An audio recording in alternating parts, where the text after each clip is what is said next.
que mi amor sea decirte sí hasta el final de mis miedos, más allá de mi inseguridad. Quiero darte mi respuesta. Aquí estoy para hacer tu voluntad, para que mi amor sea decirte sí hasta el final.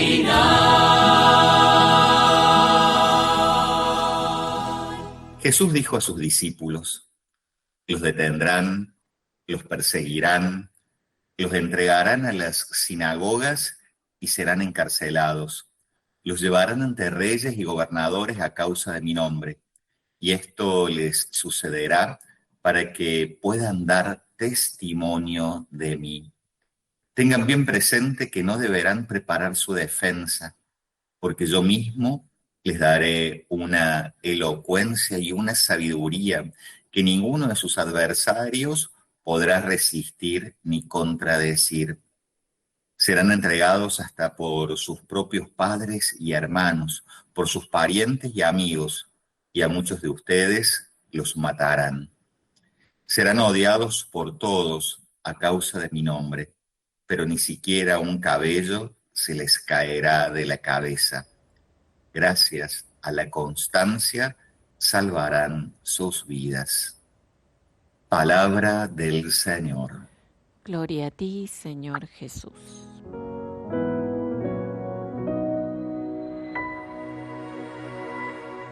Así escuchamos estas palabras de Jesús que nos trae la versión de San Lucas, y simplemente para ubicar al texto en su contexto, como lo solemos decir por allí, casi con un jueguito de palabras, siempre tenemos que tener en cuenta que todo texto fuera de contexto sirve de pretexto.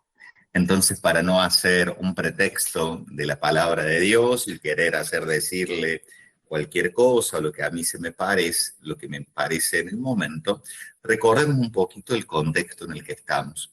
El capítulo 21 de San Lucas es el capítulo llamado el Apocalipsis de Lucas. Así como existe el Apocalipsis de Juan, pero que es todo un libro, este capítulo dentro del Evangelio de Lucas tiene estas características apocalípticas que habíamos leído ayer en los versículos anteriores, del 5 al 11, donde Jesús dice, hablando de su venida, hace relación a ciertos signos y señales que van a ocurrir. Había puesto como un símbolo importante el templo de Jerusalén, del cual no va a quedar piedra sobre piedra.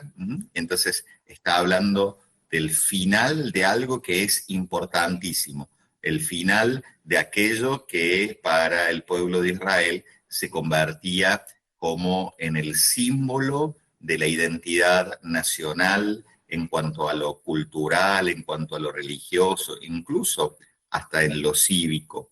Por eso está introduciendo este texto, este discurso, conocido como el discurso escatológico, también apocalíptico o escatológico, apocalíptico por el tipo, la forma de lenguaje, escatológico porque hace referencia al final. Eschaton en griego significa final. Hoy vamos a hablar varias palabritas en griego, así que nos van a servir, no para que tengamos una clase de griego koiné, que era la lengua en la que está escrito el Evangelio, sino para aprender un poquito más, para que de esa manera la palabra de Dios haga mella también en nuestro corazón, en ese intento de comprenderla con los elementos que las ciencias bíblicas nos dan. Estamos en ese contexto, entonces, de que Jesús está hablando del final, está hablando de su venida. Y con motivo de su venida y de estos signos que van a aparecer y de los cuales hay que desentrañar el sentido, ayer decíamos que lo importante de este texto es preguntarse la finalidad del fin, el objetivo del fin de los tiempos, el objetivo de la segunda venida de Cristo. Estamos en ese contexto. Y allí dice el Señor que se levantará nación contra nación, cosas terribles sucederán en el cielo, pero antes de todo esto los tomarán presos, les echarán mano, los llevarán ante la sinagoga, que era la asamblea religiosa. ¿Para qué? Para que den testimonio. Si hay algo que es central en el Evangelio de hoy, es esta invitación a dar testimonio, para que sean mártires. Así dice el texto en griego. La palabra testimonio es la traducción al castellano de la palabra martirio. Martirio es testimonio, y los mártires son los que dan los testigos veraces, que dan testimonio, valga la redundancia, que atestiguan que algo ha sucedido, que algo es real, que algo es verosímil, que algo es cierto. Y después enseguida Jesús se encarga de decirle, bueno, pero frente a todo esto, no tengan miedo, ¿no? O sea, no tengan miedo porque no preparen la defensa, yo les voy a dar una elocuencia y una sabiduría. Va a haber, va planteando, ¿no?, la contradicción, la dificultad, pero frente a esto, la asistencia del Espíritu, ¿no? O sea, Él es el que regala la sabiduría, ya lo vamos a ver en el próximo bloque, cómo es el consolador, el paráclito que viene a ayudar en nuestra debilidad. No se les va a caer, no va a aparecer ni un cabello de su cabeza, y todo esto lo termina rematando con una hermosa frase: con la constancia, con la perseverancia, van a salvar sus vidas, van a salvar sus almas. Entonces ya tenemos varios elementos así, como anticipándonos del núcleo al que va apuntando el texto del Evangelio de este día, de esta última semana del tiempo durante el año, ya en la clave de preparación hacia el Adviento, cuando ya hemos celebrado a Jesucristo, Rey del universo. Ese es el contexto eclesial, es el contexto litúrgico. En la Iglesia, a lo largo de 2000 años, ha desarrollado toda una espiritualidad martirial en torno a estos hombres y mujeres que han derramado su sangre por Jesús. Pero ya vamos a ir explicándolo un poquito, así que te invito, Silvana, que te quedes un ratito, un poquito de paciencia, así podemos ir desglosando y poder ir desentrañando el sentido que está más profundamente guardado detrás de la letra de este texto. Si les parece, damos un pasito más, así podemos ir comprendiendo algunos otros elementos.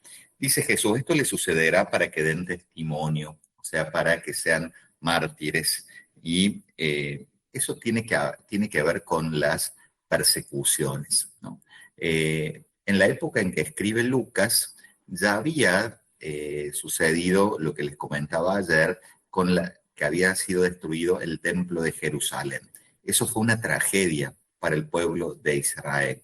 Pero también los cristianos habían empezado a desparramarse por toda la cuenca del mar Mediterráneo, ya habían llegado a Roma, y el emperador de Roma ya había comenzado a perseguir a los cristianos.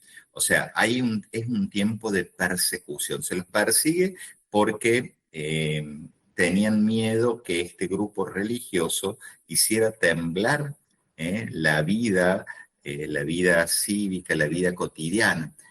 Recordemos aquella primera persecución de Nerón, que probablemente es donde mueren el apóstol Pablo y el apóstol Pedro. Entonces Lucas, que escribe entre el año 80 y 100 aproximadamente, ya tiene referencia a estas situaciones de muerte. Por eso dice, muchos serán matados, muchos de ustedes serán entregados, serán odiados de todos, ¿no? O sea, a causa mía. Jesús dice estas palabras antes, o sea, en el momento en que está con los apóstoles. Lucas, que probablemente haya sido discípulo de Pablo, trae a colación lo que Pablo le ha dicho, lo que ha contado y lo que Pablo escuchó de los apóstoles. Y lo trata de reflejar en este momento en que pone por escrito, trayendo a la memoria los dichos, las expresiones de Jesús. Recordemos que esa es la forma en que se escriben los evangelios. Los evangelistas, y en este caso Lucas, trata de hacer una comprensión, de entender los acontecimientos del tiempo y de la historia a la luz de la palabra de Dios, a la luz de los dichos y de las acciones de Jesús. San Lucas quiere entender cristianamente, darle sentido a la historia. Lucas es el historiador, es el historiador, el primer historiador cristiano, podríamos decir en este sentido, pero con una perspectiva teológica, ¿no? O sea, no historiográfica, dirían hoy los académicos, sino la historia de salvación, la historia que está protagonizada por el hombre, por la mujer lleno del Espíritu, que trata de seguir al Señor. Y por eso trae a colación, en este contexto de persecución, en este contexto de muertes. Recordemos que los cristianos son apresados, son tirados al foso de los leones, allí en los circos romanos, para que diviertan al populus romanus, ¿sí? En los circos. En la época de Nerón son tomados prisioneros y Nerón, de manera muy cruel, los va a encender como si fueran antorchas vivientes con fuego para que iluminen toda una vía. La vía son las calles en Roma, ¿no? O sea, una calle iluminada por postes humanos, donde son antorchas humanas. Fíjense la crueldad, o sea, ¿cómo no va a decir algo el evangelista? ¿Cómo no hay que anunciar algo en medio de situación tan terrible? Por eso, en las situaciones extremas de la vida, está diciendo Jesús, cuando pasen todas este tipo de circunstancias duras y difíciles, es la ocasión para dar testimonio. Y ahí hay una clave. Se da testimonio en los momentos cruciales de la vida, en los momentos de persecución. Ya lo había anunciado en los capítulos primeros, ¿no? de su evangelio. Allí, si nos vamos al capítulo 6, en el versículo 22 de San Lucas, el evangelista va a decir: bienaventurados los que son perseguidos, los que son hostigados, los que reciben todo tipo de vituperio a causa de mí. El evangelista ya tiene el contexto de las persecuciones. Pero fíjense qué interesante, ¿no? Dice: yo les daré una elocuencia y una sabiduría. No preparen ustedes la defensa. No se preocupen de qué van a decir, cómo lo van a decir. Fíjense que Lucas escribe también el libro de los Hechos de los Apóstoles. Y ahí nomás al inicio de los Hechos de los Apóstoles, en el capítulo 6, en el capítulo 7, tendremos el martirio de Esteban, que es conocido en la tradición espiritual de la Iglesia como el protomártir, que muere con los brazos extendidos, es apedreado y perdonando a sus verdugos. Casi es una figuración de lo que ha hecho Jesús en la cruz. Es Esteban, el protomártir. Entonces, desde allí aparece, de hecho, vamos a celebrarlo después de la Navidad, bueno, poniendo justamente en contraste, ¿no? O sea, el anuncio del nacimiento con el anuncio de la muerte de alguien que está entregando su vida por hablar de esta buena noticia. Les daré una elocuencia y una sabiduría. Fíjense que esto está haciendo referencia al Espíritu de Dios. Es el Espíritu, es el Paráclito.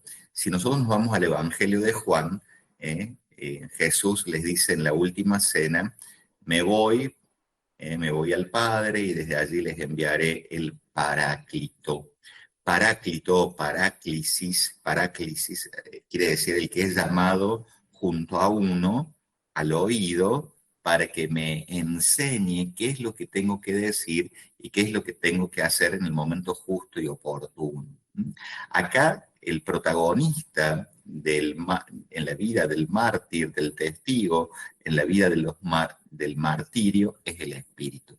Jesús dice: Entréguense, no se preocupen ustedes, escuchen la voz del Espíritu que les habla al oído. De hecho, cuando se ha querido traducir del griego al latín, se usó la palabra advocatus, y de allí la palabra al castellano abogado. También el defensor, o sea, el Espíritu Santo es el defensor que viene a enseñarnos, que viene a traducir con sabiduría lo que hay que hacer. Y en todo caso, es el que fortalece también. ¿eh? Un pequeño detalle litúrgico. Cuando nosotros celebramos la fiesta de un mártir, usamos el color rojo en la misa. ¿Y por qué usamos el color rojo? El color rojo se usa el día de la pasión de Jesús, el Viernes Santo, se usa en el Domingo de Ramos, donde se lo conoce como el Domingo de Ramos, pero el Domingo de la Pasión. También se lo usa los días en que celebramos la solemnidad de Pentecostés o las misas votivas del Espíritu Santo. Entonces ahí ya tenemos dos elementos, o sea, el martirio, la entrega, la pasión es un signo de la acción del Espíritu. O sea, no cualquier entrega, no cualquier sufrimiento es ocasión para ser un mártir, sino cuando se está dando, se está sufriendo a causa del Evangelio, cuando se está siendo perseguido porque uno quiere permanecer fiel a el mensaje de Jesús. Y en esos momentos, el Señor es que promete la asistencia de su Espíritu. Damos un pasito más en la comprensión del Evangelio de hoy y me voy casi al final del texto, cuando Jesús les dice, no perecerá, no se les va a caer ni un cabello de su cabeza, y con su perseverancia salvarán sus almas. En el bloque anterior decíamos que tenemos que comprender un texto a la luz de otros textos que lo iluminan, a la luz del pensamiento del evangelista. Y por eso señalábamos que en el capítulo 6, San Lucas ya hablaba de la bienaventuranza de los perseguidos. En el capítulo 12 de San Lucas, está bueno volver, o sea, cuando uno lee la Biblia, hay que ir y venir con textos, ¿no? O sea, no solamente quedarnos en una interpretación literal, sino ir buscando textos paralelos o otras frases, otras citas. A veces nos ayuda la letrita chica que está al costadito, o abajo en nuestras Biblias. Yo los invito a eso, que sea una lectura inteligente. Pero una lectura inteligente, uno me va a decir, ¿qué está diciendo el padre? Si a lo mejor yo no hice nunca ningún curso bíblico. No, intus legere. Leer, legere, leer, intus, en profundidad, hacia el interior. Leer buscando el sentido, buscando aquello que está escondido. Entonces, nuestra lectura, nuestra lección orante, nuestra lectura orante de la palabra, siempre será más rica, será más viva. Fíjense que en el capítulo 12 de San Lucas, del versículo 1 al 12, Jesús les dice, ¿no? Dice ahí vamos al 6, ¿no? En el versículo 6, ¿no se venden 5 pajaritos por 2 pesos y sin embargo ninguno de ellos se olvida de Dios? Hasta los cabellos de su cabeza están contados. No teman ustedes, porque ustedes valen mucho más que los pajaritos del cielo. Les aseguro, todo el que se declare por mí ante los hombres, también el Hijo del Hombre se declarará a favor de él delante de los ángeles. Pero el que me niegue delante de los hombres, yo lo negaré delante de los ángeles de Dios. Todo el que diga una palabra contra el Hijo del Hombre se le perdonará, pero el que blasfeme contra el Espíritu Santo no se le perdonará. Cuando los hagan comparecer en las sinagogas y ante magistrados y autoridades, no se preocupen de cómo defenderse o qué decir, porque el Espíritu Santo les enseñará en aquel momento todo lo que deben decir, ¿no? O sea, un poquito lo que hablábamos recién de que en ese momento nos va a asistir con esa gracia, con esa elocuencia, con esa sabiduría. ¿Y por qué los cabellos?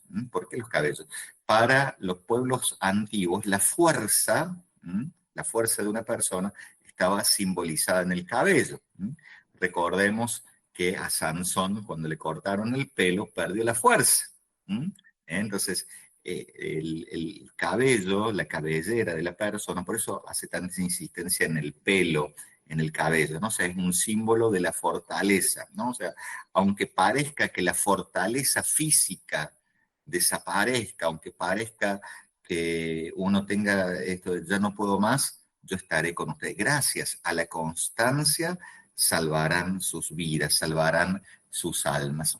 Y esto de la constancia, dice, gracias a la constancia, ahí usa una palabra en griego que se llama, que se dice hipomone. Esa palabrita, que se traduce muchas veces como perseverancia, constancia, también podría ser traducida como esperanza. ¿Mm? Entonces, a mí me gusta usar eso, ¿no? De hecho, el Papa Benedicto XVI decía que la esperanza es la que nos salva. En realidad, él escribe Spe Salvi, que es esta encíclica que habla sobre la esperanza, haciendo referencia a una cita bíblica de la carta a los romanos. En esperanza hemos sido salvados. En definitiva, cuando uno sufre la persecución, cuando uno es señalado, cuando uno es puesto contra las cuerdas, porque es fiel a la justicia, porque es fiel a la verdad, porque no quiere transar con los valores de este mundo, cuando quiere permanecer fiel a Jesús, porque no quiere mentir, porque quiere trabajar por el bien común, porque elige que no le pongan la mano en el bolsillo, que no le den nada a cambio, ¿no? O sea, todo lo que es la corrupción, ciertamente eso pone en evidencia el mal, pone en evidencia la mentira, pone en evidencia el pecado, y entonces las fuerzas del mal o de los malos actúan contra los que son testigos, ¿m? Testigos de la fe, testigos del amor, testigos de la verdad, testigos de la justicia, y entonces viene ese sufrimiento, viene ese dolor, viene esa persecución. Pero en eso la esperanza es la que nos salva. En esos momentos la constancia, esto de decir, yo sé bien en quién he puesto mi confianza, decía el apóstol Pablo en la carta a Timoteo. Entonces, qué lindo saber eso, ¿no? Porque es la esperanza basada en una confianza, la esperanza basada en la fe. Y por eso la Iglesia ha enseñado que los mártires, hay una frase muy bonita de Tertuliano, un autor patrístico de los primeros siglos de la Iglesia, que decía que la sangre de los mártires es semilla de cristianos, ¿no? O sea, cuando uno sufre, hay muchos tipos de sufrimiento. Hay sufrimientos por enfermedades, hay sufrimientos por crisis, pero sufrir por el Evangelio, sufrir por Jesucristo, es lo que cualifica la vida del mártir. Hay muchos mártires, con respecto a la pregunta que nos habían hecho en uno de los bloques anteriores, que derraman su sangre. Ha habido muchos mártires en los primeros siglos de la Iglesia, pero según los datos que tenemos actualmente por el anuario que publica la Ciudad del Estado del Vaticano, hay más mártires en el mundo, más mártires cristianos actualmente. Y eso es un dato no menor. Hay muchos hombres y mujeres, sacerdotes, laicos, ancianos, jóvenes, incluso niños, que mueren porque permanecen fieles a Jesucristo, porque han decidido no transar con las propuestas de este mundo. Hay una espiritualidad martirial y eso es propio de los primeros siglos del cristianismo, quizás una espiritualidad que muchos de nosotros no derramemos nuestra sangre por ser cristianos, pero sí, me acuerdo que cuando estaba en el seminario había un autor latinoamericano que hablaba del martirio rojo y el martirio blanco. El martirio rojo es los que derraman su sangre por Cristo y el martirio blanco son aquellos que experimentan graves dolores, sufrimientos por persecuciones, a veces ideológicas, por su manera de plantarse frente al mundo y no experimentan la muerte física, pero sí en lo que en la antigüedad se llamaban los confesores, hombres y mujeres que se habían mantenido firmes, no se murieron, pero habían permanecido indelebles frente a todo ese sufrimiento. También podemos experimentar ese tipo de martirio. Ustedes, queridos amigos de la radio, que nos escuchan o que nos están mirando, la espiritualidad martirial. Rescatemos la vida, el testimonio de los mártires, leamos vida de los santos mártires. Son cosas preciosas que nos ayudan a crecer en nuestra fe, nos sostienen en nuestro camino. Y en este contexto creo que vivimos una sociedad polarizada, una sociedad que está atravesada por muchas ideologías que a veces son totalmente distintas a los valores del Evangelio. Y a veces uno dice, se asusta, tiene miedo, uy, ¿qué va a hacer? ¿No? En la época de los comienzos del cristianismo también había ideologías, había prácticas, había modos distintos de vivir con respecto a los valores del cristianismo, pero los cristianos no tuvieron miedo. Los cristianos se metieron en el imperio, en la sociedad, y desde allí ofrecieron su vida para dar testimonio de la luz. Ellos eran conscientes de que no eran la luz, eran los que transmitían esta luz. Nosotros también estamos llamados a hacer luz, a transmitir un testimonio, aún en la adversidad, aún en medio de la dificultad. No tengamos miedo, seamos valientes. Le pidamos al Espíritu Santo que venga en nuestra ayuda, que venga a soplarnos aquellas palabras, aquellos gestos que tengan que ser dichos, que tengan que ser hechos, pero no para ser personas embromadas, sino en todo caso para intentar reflejar la vida de Jesús. Me gustaba uno que decía por ahí uno de los mensajes, no sé si soy o no testigo, si doy o no testimonio. Ciertamente, ¿no? A veces uno no lo sabe, pero no está quizás el mayor valor en el éxito o en el triunfo, sino en haberlo intentado. Así que los invito a que terminemos esta catequesis de esta mañana, en este miércoles 27 de noviembre, la última semana del tiempo durante el año, en este contexto de la palabra tan provocativa, de la palabra que nos provoca, que nos llama, diciendo, Señor Jesús, gracias por ser vos el testigo fiel que nos ha hablado de la verdad del amor del Padre Dios. Te pedimos que nos regales tu Espíritu Santo para que nos haga hombres y mujeres valientes, para que en medio de nuestra sociedad, en medio de nuestro tiempo, podamos dar testimonio de tu amor, podamos dar testimonio de aquello que nos llena el corazón, podamos ser hombres y mujeres impregnados de una profunda esperanza, de confiar en medio de las dificultades y saber que a pesar de todos los sufrimientos o las contrariedades, siempre vas a estar a nuestro lado. Te lo pedimos a ti, que vives y reinas por los siglos de los siglos. Amén. Más allá de mis miedos, más allá de mi inseguridad, quiero darte mi respuesta. Aquí estoy para hacer tu voluntad, para que mi amor sea decirte sí hasta el final de mis miedos, más allá de mi inseguridad. Quiero darte mi respuesta.